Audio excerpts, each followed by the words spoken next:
Absolutely love this music. It always gets me fired up as I'm coming to you guys live from my office here in Centerville, just having a good time. Looking forward to putting my pictures back up and getting my office rearranged. I just got everything painted, new floors, new ceilings, all that kind of good, new lights. Everything is brand new here in my office. So I'm looking to get back to my decor and get it all comfortable and everything. So good to be here with you all today. This is Coffee Tea, you and me, keeping it real and keeping it cool.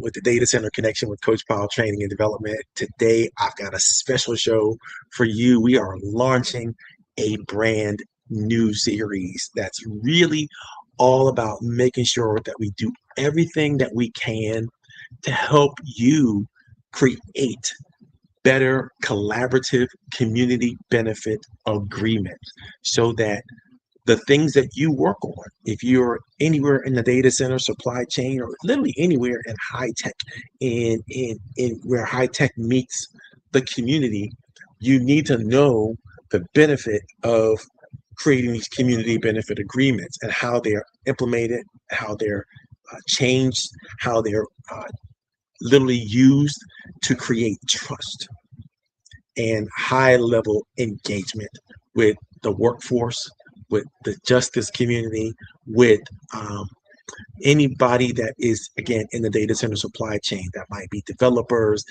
might be leaders, and community partners, obviously, and everything in between.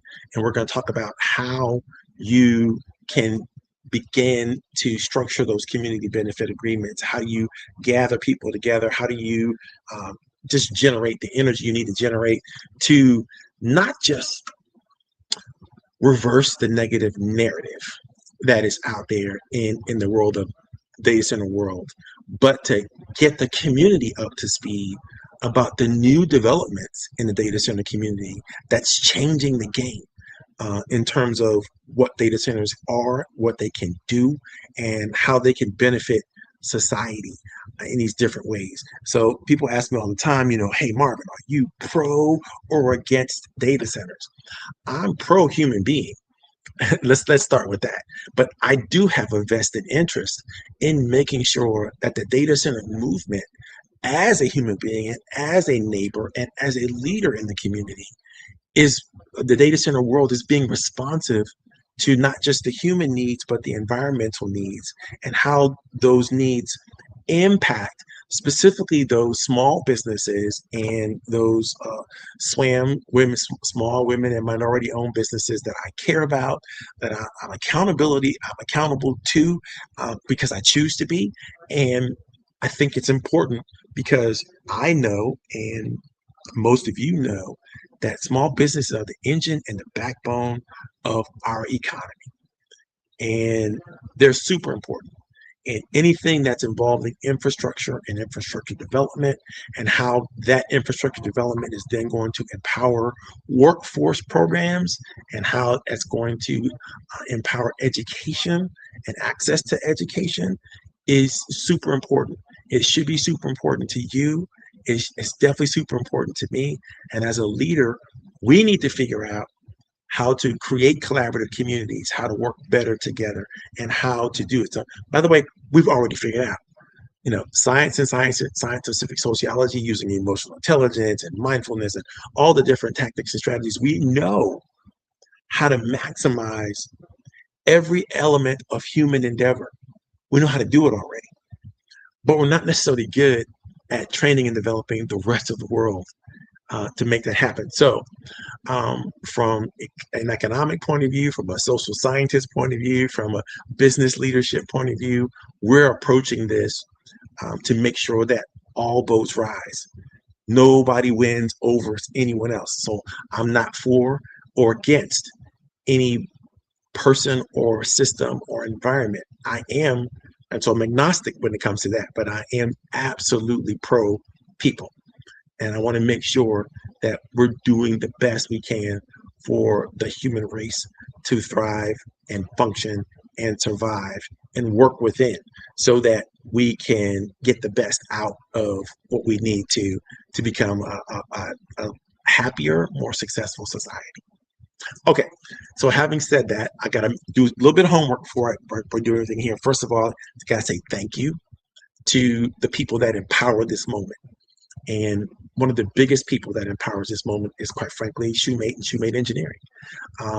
This particular firm has helped me understand the human element to all engineering and why we have to be responsive to that process, no matter what projects or programs or products that we create, engineer, or develop. We have to make sure that they're good for human beings. And my friends at Shoemate, they take their code of ethics seriously when it comes to developing and engineering products that are good for our society and good for our world, not that add to the problems that we're already trying to face. And so when they created the new product, HDAC, literally they thought, how can we make the systems better? How can we make them more environmentally friendly? How can we make them, work better for the people who have to then engage in the final product, which often is a sensor related to something we're doing with the internet or having to do with data transfer and cybersecurity and all the things we need to have in the new Internet of Things. As AI continues to ramp up, we have to continue to develop new products and services and strategies that are reflective of the reality we're going into. And we can't afford to bury our hands in the sands and act like that reality isn't coming. It's coming and it's real.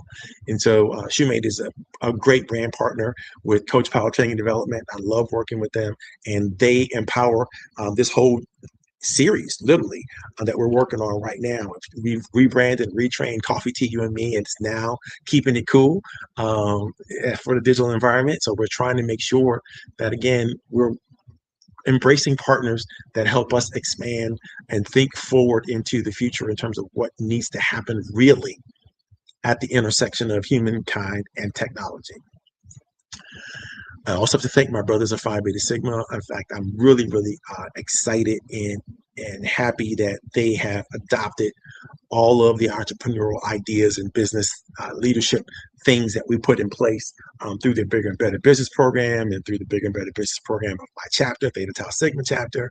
And I'm actually a part of the Bigger and Better Business Committee, and I'm looking forward to engaging even more with the networking functions that we're doing for small businesses and upgrading small business ideas and concepts that work in today's environment, especially here in Northern Virginia, where we realize that a lot of small businesses have been impacted tremendously by the Doge cuts. And I'm going to use that phrase just because it's an easier phrase for most of us to understand. A lot of negative impacts have come out of the current administration for small businesses. And I stay on top of that news and the changes in regulation and how we're going to finance and fund different things. And I'm always excited and interested to talk about those things with other people who are have an expertise in that space. So if you're a GovCon expert, or if you are a person that really understands how small businesses are interacting and should be interacting going forward with the federal government, the state government, local governments, please let me know. I'd love to have you on the show at some point in time, pick you for your ideas, have you piggyback on some of the things that I'm doing, because it's all about advocacy for me, making sure that these small businesses have everything they need to empower themselves. And my fraternity helps me do that. Also got to give a shout out to my brothers at George Mason University. The young brothers are coming back to school. They're coming back strong. They got a step show coming on tonight that I want to make sure I go to. So after I leave here, I'm going to start getting ready to go see my brothers do their thing. And at George Mason University, I'm proud of them as one of their advisory councils and one of their advisory team members.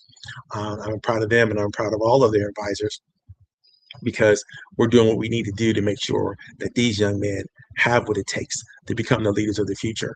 And I hope that you have an opportunity to be a protege, not be a protege, be a mentor, and accept a protege, or as many proteges as you possibly can accept, that you embrace that, because we need to do that for the future generations to thrive, because without that, they're left to their own devices to figure it out.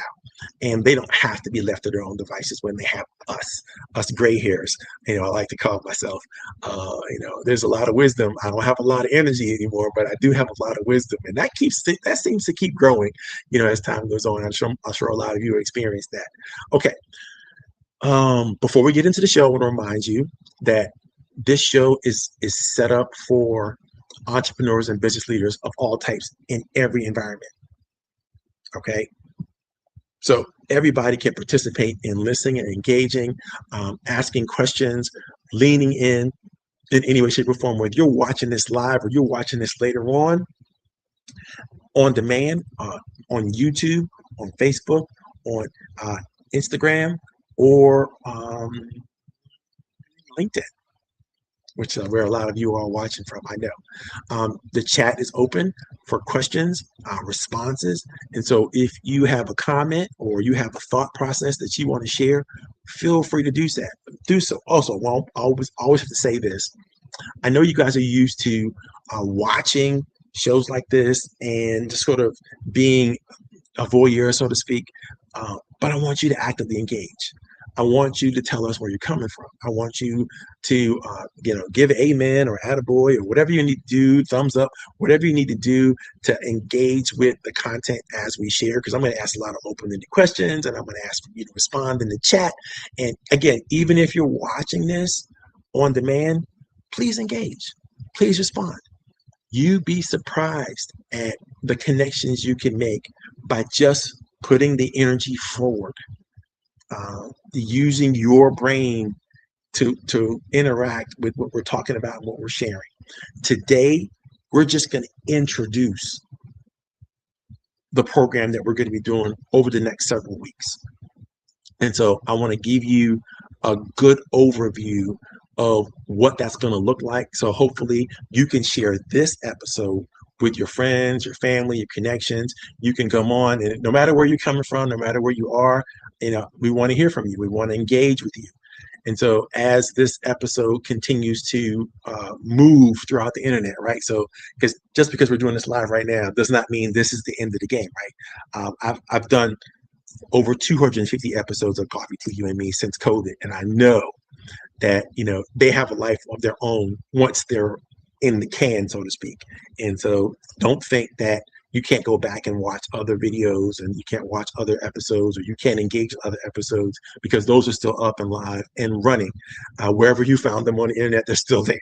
All right. So let's make sure that we engage with the content. Let's make sure we share the content, and we are doing everything we can to not keep this a secret, because the more we spread the love, the more we spread the joy, then the more joy there is in there. Okay, so let's start off with today's topic, today's workshop, and just give you a basic introduction. This course is literally set up to be a practical training program for data center developers, public leaders, and community partners that are seeking to use what we call community benefit agreements to create measurable trust, accountability, environmental justice, workforce opportunity, and shared value. Let me repeat. If you want to use CBAs to create measurable trust, accountability, environmental justice, workforce opportunities, and shared values, this is a program that you want to engage with. This is a program that you're going to want to, over the next few weeks, to share, copy, photograph, whatever. In fact, it's coming from an article that I've already written. The article is called Building Trust Through Collaborative Community Benefit Agreements. Now, it starts off with an acknowledgement, and I need to make sure that you get this. And it didn't come from me. It came from Dr. Stephen Covey. And I was blessed to have the opportunity to train with Dr. Covey before he passed away in a train the trainers kind of program with my company, a former company I used to work with. And what I learned from Dr. Covey is this specific phrase and thought process that I want to help you embrace. And that thought process is this: trust is the one thing that changes everything. Trust is the one thing that changes everything. Think about that for a second. What does that mean to you? Is it true? How will that work in the world or environment that you work in most often every day? Trust is the one thing that changes everything. So the conversation we're going to have right now is timely and it's high stakes because the future of what we call digital infrastructure is not going to be shaped by technology alone. It's going to be shaped by trust. Although data centers power the tools, the people now depend on everyday cloud platforms, artificial intelligence, healthcare systems, emergency response, education, commerce, and even public services. All depend on these tools. Yet the communities ask to host the very infrastructure that these tools exist in. We're asking sharper and more practical questions. Questions like, who benefits? Who carries the burden of responsibility for these huge energy-driven organizations and institutions? Who gets the jobs that are made and who doesn't? Who actually pays for the infrastructure development that needs to be paid for? Who monitors the impacts, both environmentally, economically, politically, socially, technologically, legally, and within our world in general? Who is still accountable after the ribbon cutting, after we've already had the parties and the announcements, and who's actually benefiting? And how do we hold people accountable that should be held accountable for whatever the fallout or the benefits, the exuberance? Who do we claim? Who do we give the credit to? As Dr. Covey said, trust is the one thing that changes everything. And I think today I'm going to introduce a new phrase that I guess kind of learned this afternoon. And a LinkedIn story that was shared by a huge Canadian data center developer. And he used the term social credibility. Social credibility. This is what the data centers right now are lacking. They're lacking social credibility. And they're needing to prove that they're worthy of our trust. So how do they do that?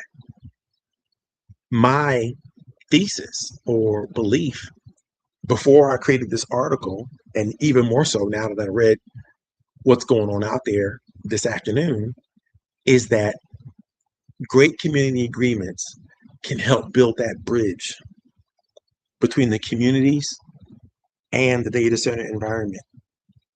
If done well, it will work. And I invite you to see, as we go through this thing, that trust is not a soft value, but we need to think of it as a project critical asset because it affects approvals, it affects timelines, it affects relationships, legal durability, and long-term operational stability. This course is built around one central idea, that a community benefit agreement is not a side deal, right? It's not something that we do that's irrelevant or off in the distance. A community benefit agreement done well is it's more than a public relations gesture, and it's more than a box to check off. It is, in essence, the operating compact between the developer and the community that hosts the project. See, when you're asking the community to accept that you're going to take up however millions of square feet and however millions of acres of land, that's a tremendous impact that you're asking that community to embrace. As a developer, as a small business concern that might be working in a data center space, it is important that you care about developing that community trust. And the way you develop that trust is through good, proper community benefit agreements.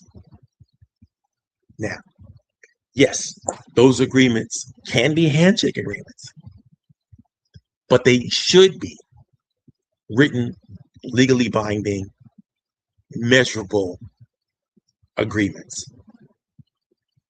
Okay, so over the next 5 segments, what we're going to talk about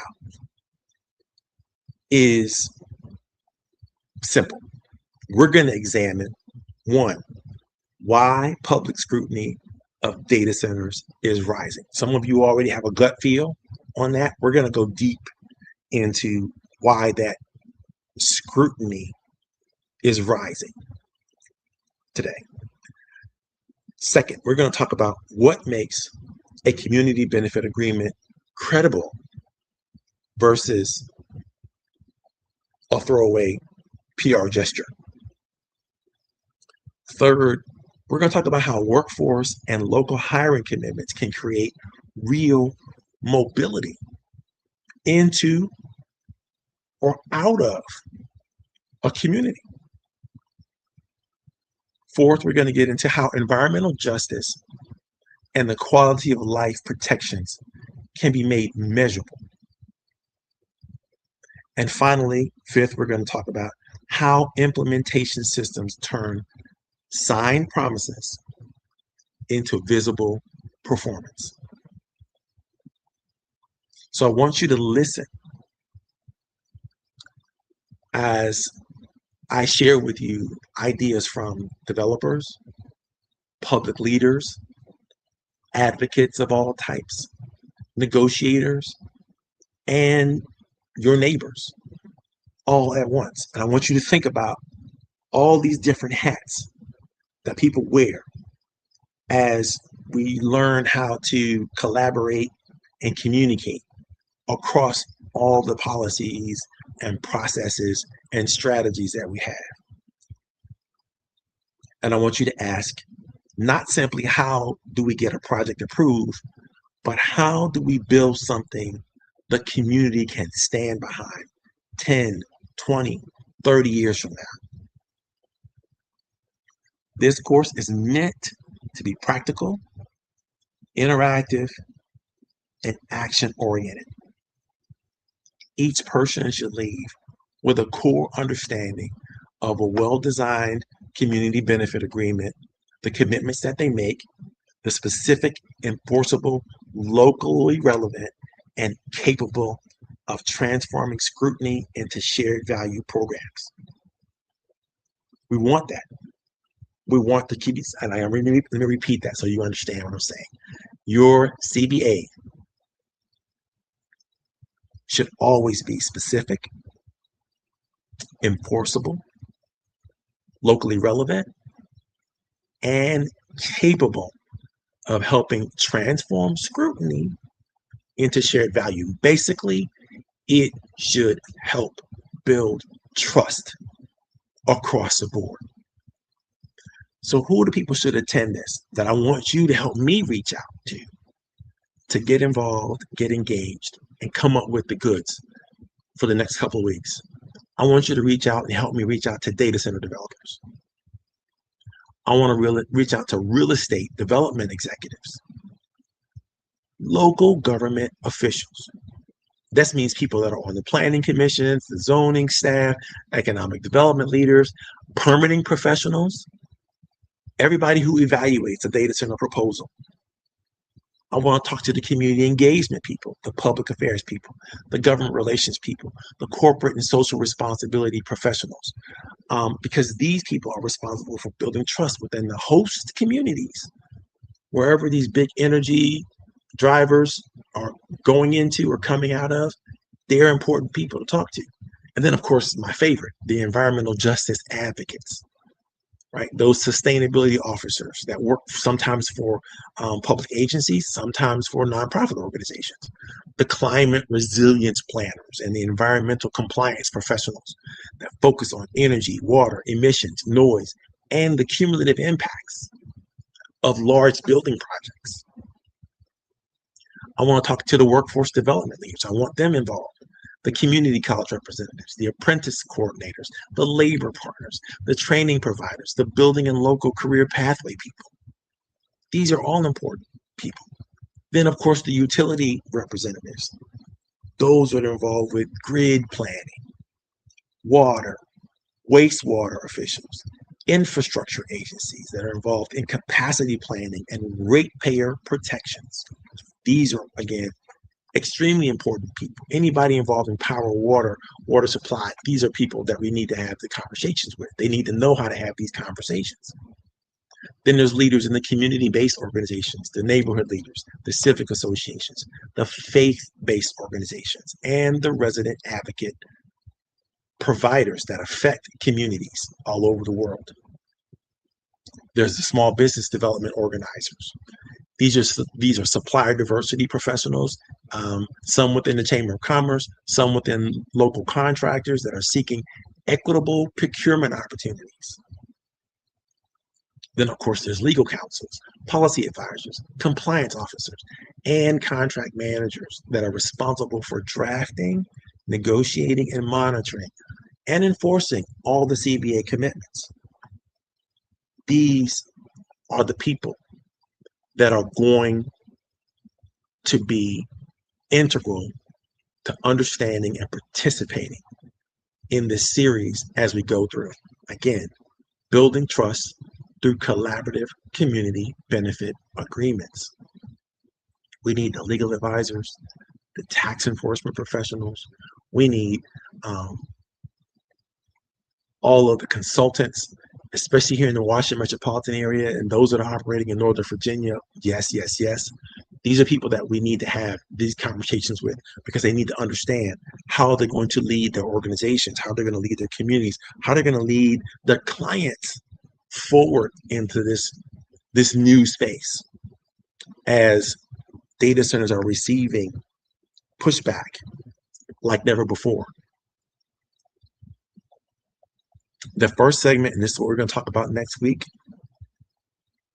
is literally, and I want you to start thinking about this now, the new operational environment is an environment of trust. That's right. Trust is the new operational environment.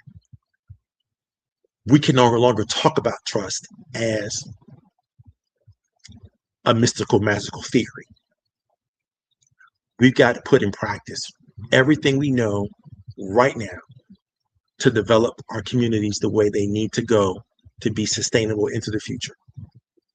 A great African proverb that's going to kick off that conversation is this one. If you want to go fast, go alone. If you want to go far, go together.